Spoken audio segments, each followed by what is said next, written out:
هي على الغاية الديمقراطية العبد كما يتغنى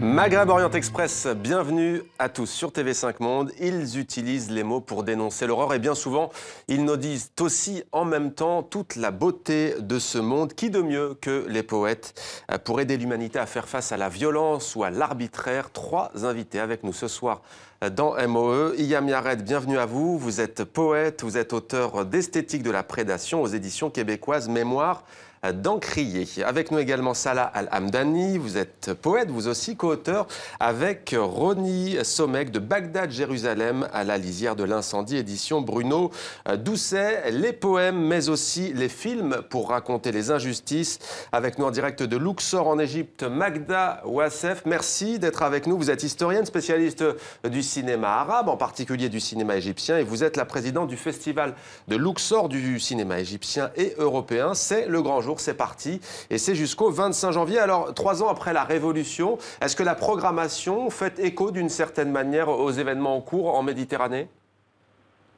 C'est sûr que le cinéma au cours de ces dernières années a été très sensible aux événements, aux mutations et aux transformations que vit l'Égypte depuis voilà, bientôt 3 ans maintenant. Beaucoup de films parlent de la réalité égyptienne d'aujourd'hui et donc bien sûr que la révolution est présente en arrière-fond de tout ça. Quel est le film d'ouverture? Le film d'ouverture, c'est un film d'un jeune réalisateur qui s'appelle Amr Salama, qui s'appelle Excuse My French.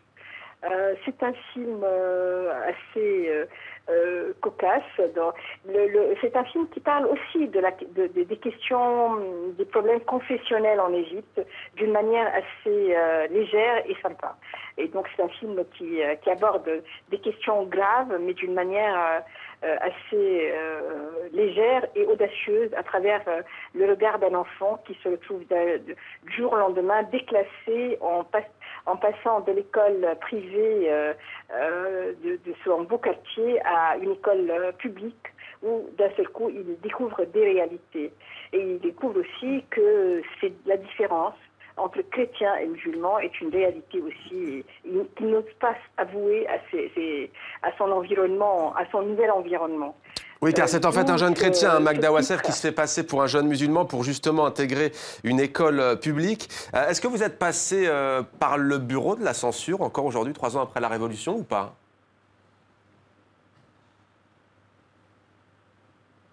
Magda Ouassef, vous m'entendez?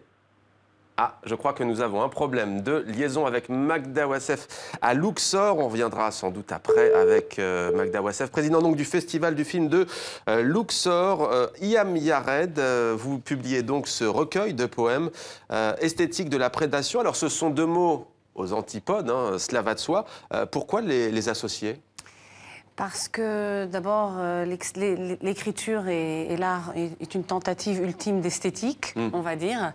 Et quand l'écriture est embarquée dans son contexte qui aujourd'hui n'est que politique, de toute manière il est toujours politique, surtout pour la poésie à mon sens, la poésie est politique, ou en tout cas embarquée. Et de sorte, elle témoigne des problèmes de cette société dans laquelle elle prend forme.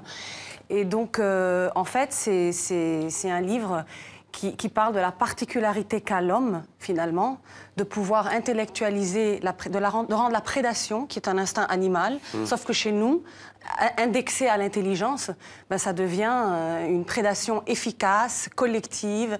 Alors, bien sûr, c'est la prédation politique, c'est la prédation amoureuse, c'est la prédation familiale, c'est la prédation de l'affect. C'est toutes ces prédations enchevêtrées où l'individu, finalement, se positionne et se questionne sur le principe de liberté. Où et comment se définit la liberté d'un individu pour pouvoir arriver à la liberté d'une collectivité. Et donc, à travers ce poème, voilà, l'idée aussi de ce livre est partie d'une passion vécue et qui m'a fait réfléchir justement sur le corps-objet Et en même temps qu'il y avait ce corps-objet, je regardais à la télé les images, finalement, des cadavres qui tombaient en Syrie. Alors justement, puisque vous parlez des cadavres, vous écrivez ceci: les rats qui sortent des caniveaux sont des humains sans poumons. Dans la rue, ils courent après leurs organes et croisent des soldats jouant aux billes avec leurs yeux. Ne jetez rien après les massacres, recyclez tout. Nos squelettes serviront de matraque, nos peaux, nos sacs à muscles. Libérez-nous du nerf. La liberté n'attend personne en position fétale. Je disais en début d'émission, Yami Arrête, que les poètes, souvent dans l'histoire, nous racontent aussi la beauté du monde. Vous, dans ce petit recueil, c'est sans concession, c'est même trash, c'est voulu. Pourquoi ? Ben, écoutez, le contexte est trash et je raconte ce qui est. J'essaye, dans tout ce marasme, de tendre vers la beauté. Il y a un aller-retour aussi amoureux. C'est l'aliénation, en fait. C'est l'aliénation de l'individu à travers aussi sa sexualité, à travers le politique, parce que finalement, l'instinct de guerre et l'instinct de guerre, c'est aussi, ça se base, enfin, c'est aussi des instincts sexuels. Tout est mélangé et c'est, voilà. Alors pourquoi est-ce que on essaye de tendre vers la beauté? Vous savez, l'art est là pour essayer de sortir la beauté du marasme, de la merde dans laquelle le politique l'attire. Et je pense que c'est d'actualité avec le monde arabe aujourd'hui. Salah Lamdani, alors vous nous offrez aujourd'hui donc Bagdad, Jérusalem à la lisière de l'incendie. Alors tout est parti d'une rencontre avec un homme que vous avez appris à connaître, qui est lui aussi exilé à sa manière, puisqu'il est juif, il est né à Bagdad et il vit aujourd'hui en Israël. Comment s'est passée cette rencontre avec Tony Somek, avec Romy Sonek-Palek? C'était en 2010, on était dans un festival... je crois que c'était Méditerranée en Méditerranée. Et j'entendais parler, enfin j'ai écouté, parce que des annonces en disant voilà, tel poète, il va lire des textes, etc. Et j'entends le nom de René Somek, et j'attends surtout, né à Bagdad en 1951. Comme vous. Je dis tiens, j'ai un frère en Israël, je ne savais pas. Et je suis allé le voir. Donc voilà, la rencontre c'était aussi rapide que ça. Je l'ai vu, on a parlé, il parle un peu arabe irakien. On s'est tombé l'un dans le bras l'un de l'autre et on a très très émotifs tous les deux, on a pleuré. Mais le trait d'union entre vous, c'est quoi? C'est l'exil finalement que vous racontez tous les deux dans ce livre? Je pense que c'était... disons que j'ai découvert, au fait, il y a une communauté juive en Israël, des juifs irakiens. Et du coup, j'ai dit, alors moi je suis exilé aussi. En France, au fait, on est la même souffrance quelque part. Même si, lui, il se considère aujourd'hui israélien, et que je respecte, bien entendu, mais qu'il reste, pour moi, c'est un Bagdadien qui a fait sa vie en Israël. Et du coup, c'était une manière, au fait, de ma part, parce que j'ai proposé à Bruno Doucet ses livres, Bagdad, Jérusalem, à la lisière de l'incendie, et j'ai souhaité qu'il sera un livre trilingue. C'est-à-dire la langue hébreu, également la langue hébreu est là, l'arabe et le français comme pont entre les deux langues. C'est aussi hommage à la langue française qui, sans la langue française et sans la France, ce livre n'existera pas, bien entendu. Alors vous écrivez notamment « Tu murmures en hébreu à propos de Bagdad, des mots émigrés de mon cœur nué de tourterelles vers des îles inconnues ». C'est vrai, parce que Ronnie, elle a également parlé de Bagdad, alors qu'il est en Israël. Dans les livres, on découvre que Ronnie n'a jamais oublié Bagdad. Malgré qu'il a quitté l'Irak obligé, parce qu'on a raflé et on a envoyé les Juifs irakiens de l'époque. C'était politique, bien entendu, entre l'islam orthodoxe, peut-être, en parenthèse orthodoxe, je ne sais pas si je peux le dire, et qui les nationalistes arabes, et les sionistes. Donc il y avait tout un mélange, un plat entre eux. En fait, les Juifs étaient victimes, les Juifs irakiens. Et donc lui, il a quitté Bagdad et l'Irak à l'âge où il avait 2-3 ans. Donc c'est énorme pour moi. Alors on voit beaucoup de douleur en lui, il n'est pas présent parmi nous, mais on va le citer. Alors il dit « Le poète français voit le soleil rougir et des grappes de nuages, il tire la couleur du vin. Le poète anglais le compare à la rose et le poète hébreu au sang. Ô mon pays qui plonge ses lèvres cannibales dans la gorge vierge du coucher, les rames de la peur sont cousues à mes bras et moi dans la caisse de ma vie je rame comme Noé vers Ararat. » C'est quelqu'un qui est tourmenté aussi? Je pense que lui, comme la communauté juive irakienne en Israël, ils ont tourmenté. Je suis allé le voir, moi, à Jérusalem, hier, après les livres. Je voulais voir aller au pays de l'ennemi. Je disais, voilà, peut-être c'est moi, je vais défendre une cause perdue. Alors, je suis ni juif, ni musulman, ni chrétien, en fait, je n'ai pas de religion en particulier, mais c'était réellement aller à la rencontre des gens qui sont exilés et qui, tout le temps, appellent Bagdad. Tout le temps, ils ont un esprit d'aller à l'origine, au fait. Aux racines, oui. Aux racines. Et du coup, oui, bien entendu, il est remonté, parce que, comme je disais tout à l'heure, il n'a pas cessé de parler de Bagdad, alors qu'il est en Israël. Il le défend. Il défend Bagdad à l'époque de l'attaque. Quand l'aviation attaquait l'Irak, lui, il parlait de Bagdad bombardé. Et Bagdad l'infidèle. Dans sa chair, il l'appelle Bagdad l'infidèle. Il a raison. Oui. Pour lui, bien entendu qu'il est infidèle. Pour moi, pareil. Alors, Maghreb Express vous emmène aussi ce soir à Beyrouth, au festival Photomed hors les murs. Alors, on en avait parlé en juin dernier avec notamment Tony Agela Razancoul. Alors, l'exposition est passée par Sanary-sur-Mer, dans le sud de la France, puis ensuite à Monaco et désormais donc dans la capitale du Liban. Et toujours à l'honneur l'avant-garde libanaise. Visite guidée avec Caroline Bourgeret.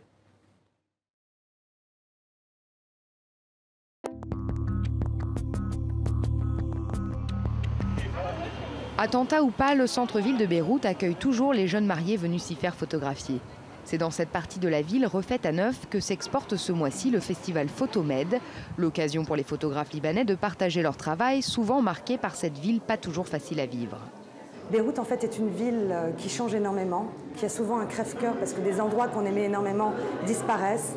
Et j'avais envie de montrer ça en photographie et en fait d'exprimer ma nouvelle manière de voir la ville. Serge Ael dirige l'Office du tourisme libanais à Paris et travaille depuis 7 mois à l'organisation de cette édition beyroutine. Il est fier d'avoir relevé le défi.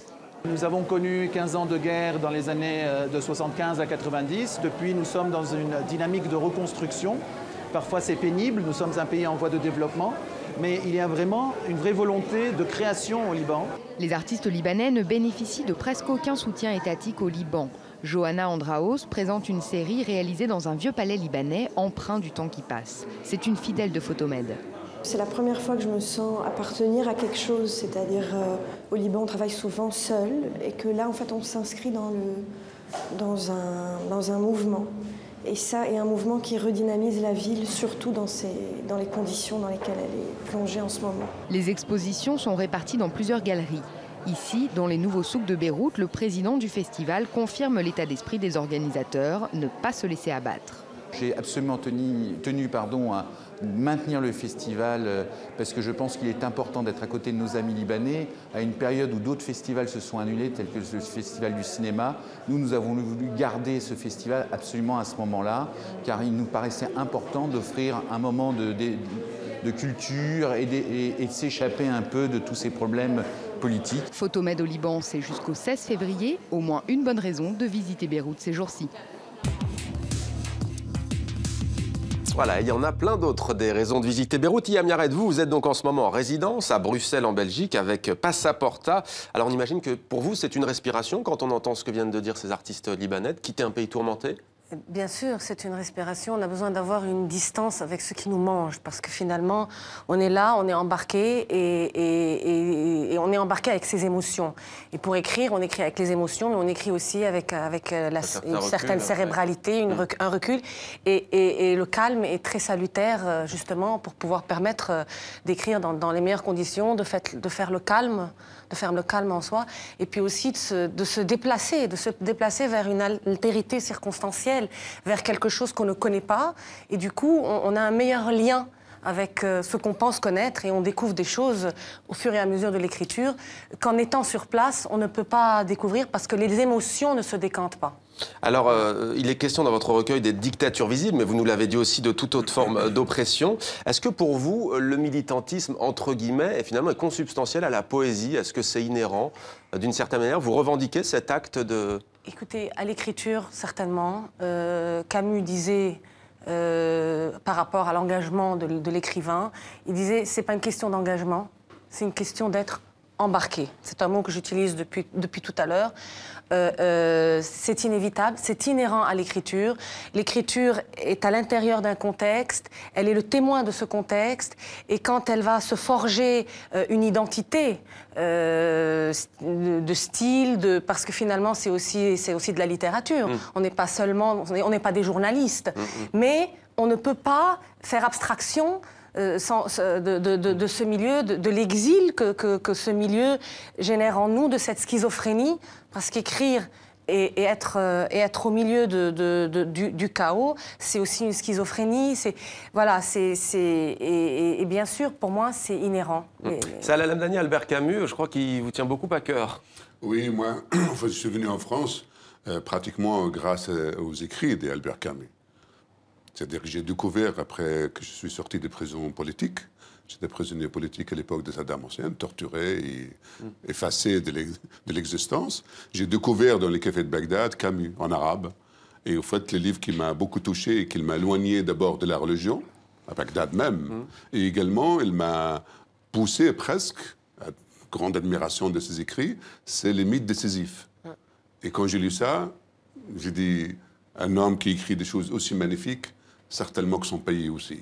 Et en fait, c'est pour ça que je suis venu en France, parce qu'en général, nous, les Irakiens, on va à Londres. Vous avez vu qu'on était colonisés. Moi, j'ai choisi la France. J'ai choisi comme une pièce rapportée, au fait, dans cette culture. Je commence à écrire dans la langue française aujourd'hui, même si mon dernier livre, c'est le livre qui est écrit en arabe, bien entendu, traduit avec Isabelle Lani, ma compagne, de l'arabe en français, bien entendu. Voilà, donc Camus, oui, évidemment. Et quand Hayam, elle parle justement d'être embarqué, oui, mais pensons que ces livres étaient heureux, comme il disait Camus. Donc, on est, malgré l'exil, malgré les guerres de chez nous, on est magnifiquement heureux parce qu'on aime la vie, on aime la beauté. Justement, aussi. malgré la guerre, vous avez cité l'ancien dictateur irakien Saddam Hussein. Alors, vous dites, dans ce livre, Adieu mon tortionnaire, vous racontez donc tout ce que vous avez vécu. On a le sentiment quand même qu'un tortionnaire est tombé, mais qu'il y en a des dizaines d'autres aujourd'hui, finalement, dans la région. On apprend aujourd'hui que l'armée irakienne a lancé une offensive à Ramadi pour tenter de reprendre une ville qui est tombée aux mains de tribus et d'insurgés islamistes, dit-on proche d'Al-Qaïda. Ça, c'est 10 ans après la chute de Saddam Hussein. Malheureusement, que les Américains, ils ont toujours, enfin, comme d'habitude, ils font très très mal leur travail. Quand ils ont attaqué l'Irak, faire chuter Saddam Hussein, un régime qui est dictatorial, qui assassine et qui a amené le peuple irakien à l'abattoir. Aujourd'hui, ils demandent l'appui de l'Iran pour aider l'Irak. Donc c'est une bataille. Sauf c'est vrai, aujourd'hui, l'Irak, comme la Syrie, ils font, à mon sens, ils font la guerre à la place de l'Europe, en parenthèse de pays libres, pour mater Daesh, que c'est une alliance entre Al-Qaïda et les anciens des régimes de Saddam Hussein. Donc l'Arabie saoudite aide ces islamistes. Oui, l'armée irakienne veut nettoyer des islamistes fanatiques qu'ils veulent justement prendre le pouvoir, comme en Syrie d'ailleurs. Hein. Donc c'est la même chose, c'est une guerre atroce, et on considère aujourd'hui que l'armée irakienne fait comme il peut. Ils disent, certaines personnes, que c'est l'armée d'El-Maliki, qui est le premier ministre irakien. Moi je dis c'est l'armée irakienne, comme l'armée syrienne aujourd'hui. Je ne défends pas ni Bachar, ni El-Maliki. Je considère en tant que poète aujourd'hui, en regardant le pays, regardant cette région qui brûle, le Liban, il y a plein des attentats. Derrière les attentats, c'est l'Arabie saoudite. Donc tout le monde vise ces pays qui vendent du pétrole, ils amènent de l'argent, ils transforment en kamikazes à des gens, des assassins qui viennent de partout. Et entre à l'inverse, il y a la Tunisie. Allez-y, entre parenthèses. Entre parenthèses, aujourd'hui, même Hollande a déclaré dernièrement dans son discours à la nation qu'il y a 700 Français, des islamistes, qui sont aujourd'hui en Syrie et en Irak. Et imagine demain si cette guerre atroce qui s'arrête et qui réellement on mate les islamistes qui veulent prendre le pouvoir, ces gens-là, ils vont où? Ils vont retourner en France. Mais sur les printemps arabes, tout de même, il y a l'exemple tunisien qui vient, par exemple, qui est en train de voter sa constitution. Il fait figure de modèle, non, ce pays? Oui, il n'y a pas que, à mon avis, même l'Égypte. Il y avait 2 pays après le printemps arabe, entre parenthèses, parce qu'en fait, c'est une catastrophe à la place du printemps arabe. Si les islamistes prennent le pouvoir dans le monde arabe, il n'y a pas de printemps arabe. Ils ont... si c'est par le vote, pourquoi pas, hein? Absolument. Non, la Tunisie, à mon sens... c'était par le vote. Hein. Absolument. Moi, je pense que la Tunisie et l'Égypte, c'est les 2 pays formidables, ces peuples formidables, qu'on attend beaucoup de chez eux pour changer justement la donne vis-à-vis justement des islamistes. Oui, bien entendu que je soutiens, c'est formidable. Quitte à voir des militaires revenir au pouvoir et gagner un référendum avec 98%, ou là vous mettez un bémol? Moi, les militaires ne sont jamais amis, donc je ne pense pas qu'on amène la démocratie par un général. Sinon, on verra l'histoire, il n'y en a pas, à mon avis. Mais aujourd'hui, les islamistes, c'est un fascisme. L'islam politique, c'est le fascisme dans le monde arabe. Donc, je l'ai dit. Et donc, face au fascisme, il faut qu'il y ait une force qui les stoppe. Et moi, avec Memo, au Riam, nous, on cherche la beauté et la relation avec l'autre. Alors, on va retourner à Luxor, où la ligne est visiblement rétablie. Pardon. Alors, elle a été coupée au moment où je posais la question sur la censure. C'est plutôt cocasse. Magda Ouassef, donc, je disais, est-ce que ce film, par exemple, en ouverture, il touche à une question sensible, la religion? Est-ce que vous avez dû passer par le bureau de la censure encore aujourd'hui, 3 ans après la Révolution, ou pas du tout? En fait, ce film a eu des problèmes en tant que scénario pour passer la censure. Il a mis peut-être 2 ans pour avoir des autorisations de tournage déjà.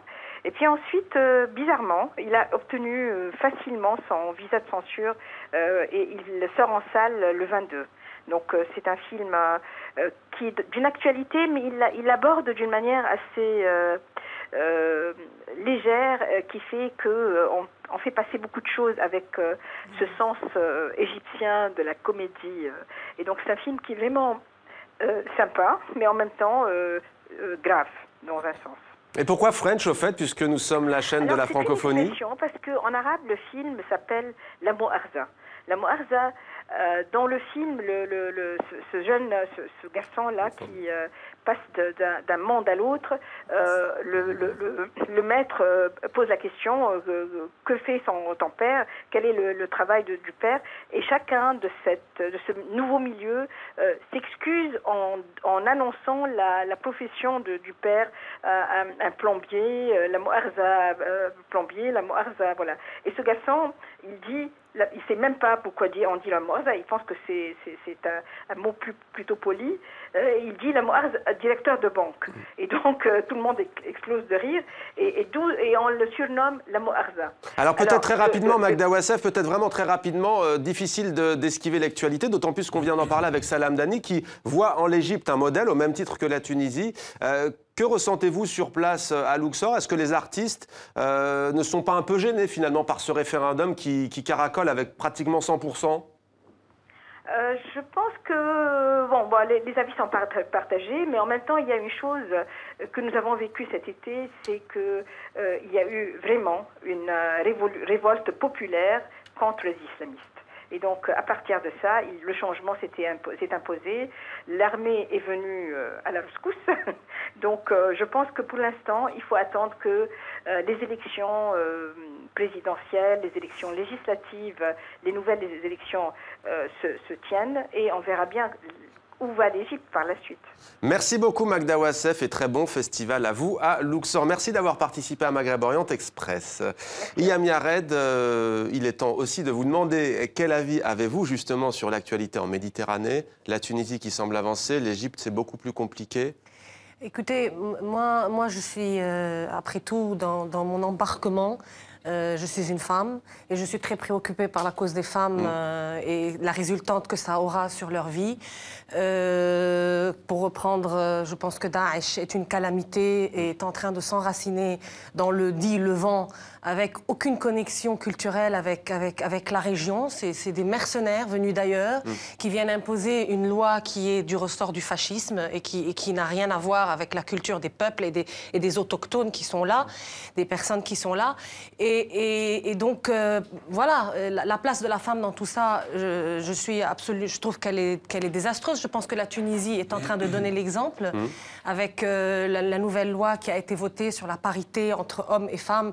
Et je trouve que ça, c'est vraiment révolutionnaire parce que c'est quand même d'une manière démocratique, c'est consensuel. Alors après, que des partis se sentent un peu, ils leur ont forcé la main ou pas, c'est tant mieux. Ça avance, voilà, ça avance.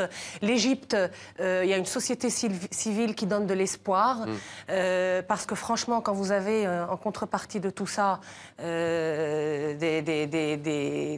groupuscules saoudiens qui proposent aux femmes d'aller aider le djihad en proposant des services sexuels. Pour l'Égypte, en l'occurrence, c'est plutôt l'Arabie Saoudite qui aurait aussi fomenté l'arrivée des militaires au pouvoir. Hein. Donc c'est très compliqué. Mais le temps évolue. Ça passe. Alors j'aimerais juste présenter, parce qu'il ne faut pas passer à côté de cette lecture. lecture, ça vous concerne, lecture musicale de votre recueil en arabe et en présence de la comédienne Rachida Brakni, bien entendu de votre ami poète israélien Roni Somek et du musicien Mohamed Zeftari. Alors ce sera au Havre le 25 janvier. Pourquoi cette initiative ? En 3 mots.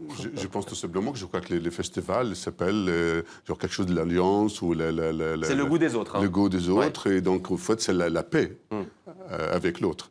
Espérons que vous aurez beaucoup de spectateurs. Merci beaucoup à vous d'avoir participé à Maghreb Orient Express. On se retrouve quant à nous dimanche prochain pour une nouvelle émission. Et sachez que nous sommes désormais diffusés sur TV5 Québec, Canada, chaque dimanche. Merci à vous, à très vite sur TV5 Monde.